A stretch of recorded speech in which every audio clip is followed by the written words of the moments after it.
There are two things I think great leaders need to have: emotional competency and the ability to make other people feel heard. And I think these things are very often forgotten. Leaders are so concerned about staying calm themselves, about managing their own emotions, that they often forget about their real job. It's about calming the people that they lead. It's about nervous system leadership. So in this video, I'm going to show you why traditional leadership models completely ignore the emotional brain and how you can practice leadership empathy using a technique called affect labeling. I'll show you the difference between hearing complaints and actually listening to emotions, and how to create psychological safety in under 2 minutes. So let's get started. Why is it that leaders fail emotionally? Well, it's pretty obvious when you think about it. What happens is that when we're young and we're apprenticing and we're learning, our only job is to be good at work. If you're good at it, you get promoted. But at some point, you're responsible for people, and the problem is that nobody ever shows you how to handle their emotions. And that's why we get leaders who avoid conflict completely, who shut down when emotions get high, who try to logic their way through emotional situations. The real problem? Most leaders are trying to manage their own emotions and their own anxiety instead of addressing the emotions of others. In order to get out of this, you have to go through a transition. You kind of have to be like a chrysalis and go from a worm to a butterfly. And that transition is from trying to stay calm yourself to learning how to calm other people.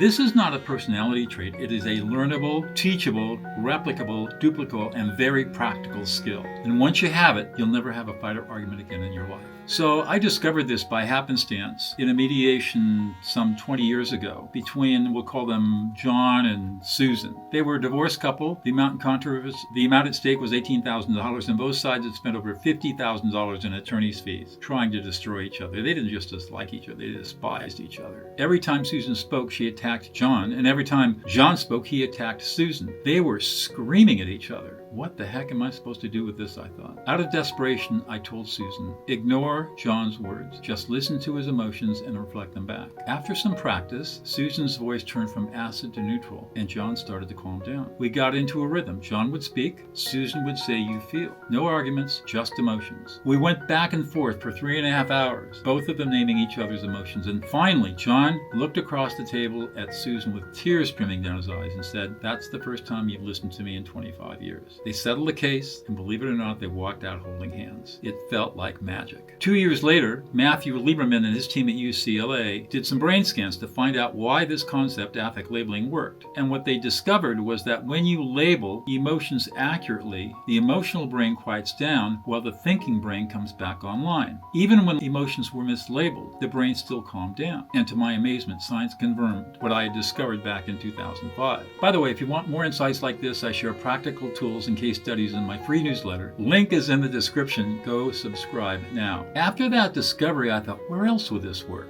And in 2009, I got a phone call from my colleague Laura Copper, who read a letter to me, written by a woman serving a life sentence without possibility of parole in the largest, most violent women's prison in the world. This woman was asking if somebody would come in and teach all the long-termers and lifers in the prison how to mediate and be peacemakers to stop prison violence. I thought, if I can teach murderers to be peacemakers, no one can question this method. So we started. In 2010, there we were standing before 15 women, black, white, Asian, Hispanic, angry, skeptical, cynical, questioning, and also a little bit curious. So we began to teach them how to become mediators and peacemakers, starting with the idea of listening to emotions. I wasn't sure this idea was catching on until 5 weeks into the program. We heard this story from Sarah. She told us, I've been serving a 25 to life sentence for a fatal DUI. I killed a family of 4 as a drunk driver. When I came to prison, I had to give up my 3-year-old son to my sister to raise. And I've written him every single week since I've been in prison. He's never called, never visited, never written back. Last week, I decided to write a letter based on what you've been teaching me. I thought about all the emotions he must feel having an alcoholic killer for a mother, abandoned, rejected, lonely, angry, frustrated, unloved, grief-stricken, sad. So I wrote him that letter. And today, for the first time in 18 years, I received a letter back from him. And she was holding up the letter in her hand. And at the end of the letter, he said, Mom, I love you. I'm bringing my girlfriend. We're coming to visit you in 3 weeks. And she started to cry. And I looked at the letter, and you could see where the tears had stained the ink on the letter. And her thumb was over the word love, like she didn't want to let it go and couldn't believe that it was really there. That's when it hit me. We weren't training these women to be peacemakers and mediators. We weren't even teaching them how to name emotions. We were restoring their humanity. They were learning how to be emotionally competent with each other and learning how to rebuild and restore relationships. relationships. And after that experience, we started moving into men's prisons and eventually got grants to go into maximum security institutions. And that's how Prison of Peace began and spread. So how does this magical technique work? It's a 3-step process. Step number 1, ignore the words. Whatever you're hearing, just don't even listen to it. Because when you ignore them, you won't get triggered. So just learn how to turn it off. It's just white noise for right now. Second, read the emotions. What are they feeling? Let your brain do the work. It's hardwired to read other people's emotions from 2 million years of evolution. Let it do its job. Just be silent in your brain. Don't think, don't analyze, don't try to guess. Just let your brain do the processing. And in a minute or two, not even that, in a second or two, the emotions will flow into you and you'll know what they're feeling. And then, very simply, you're going to use the magic phrase, 2 words. You feel. You feel angry. You feel frustrated. You feel upset. That's all you have to say. Do not use I statements. Don't say, I hear you saying, or I think you're feeling. That makes it all about you. We need to keep it on them.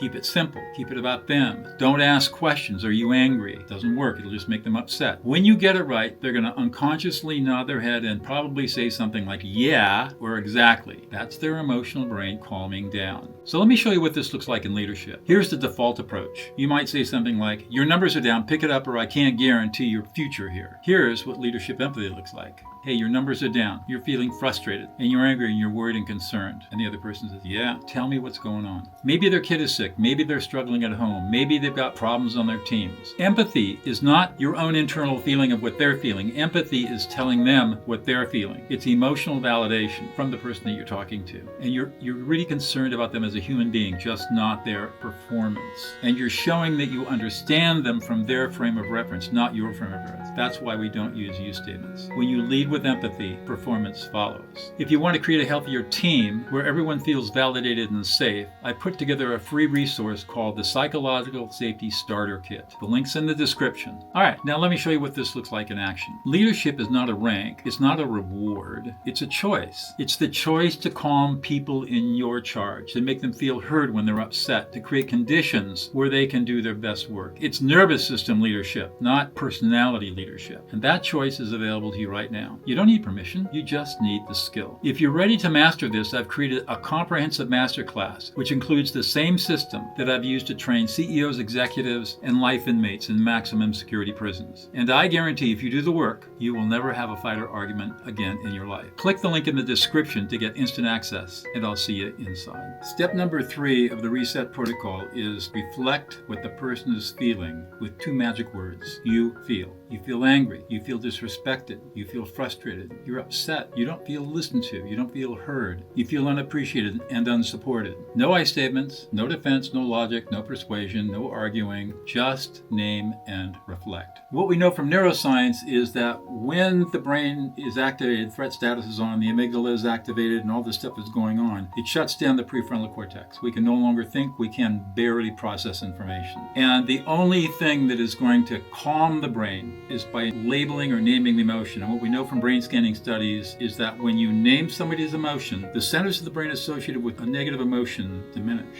And the parts of the brain associated with emotional self-regulation activate all at the same time in opposite directions. In plain English, naming feelings calms the brain. By the way, I put together a free resource called the Affect Labeling Phrase Bank. It helps you deal with real-life scenarios, and you never have to guess about what to do when emotions are running high. The link's in the description. All right, now you know the what. Let me show you the how in real-life situations. So let's take example number 1. We've got a defensive employee. The employee says something like, you're micromanaging me. The old way, you might have gone into denial. I'm not micromanaging you. I'm just trying to help you get better. The new way, using affect labeling, would be, you're feeling control. You feel disrespected. You want more autonomy. Pause, watch them calm down, and they'll say, yeah, well, actually, and now you can have a conversation with them. How about this one? You're always on your phone. You never listen to me. In the old days, you might have said, that's just not true. I was just blah, blah, blah, blah, blah. Try it this way. Oh, honey, you're feeling really ignored. You don't feel like you're being listened to. You don't feel like you're important. You feel unsupported and unappreciated.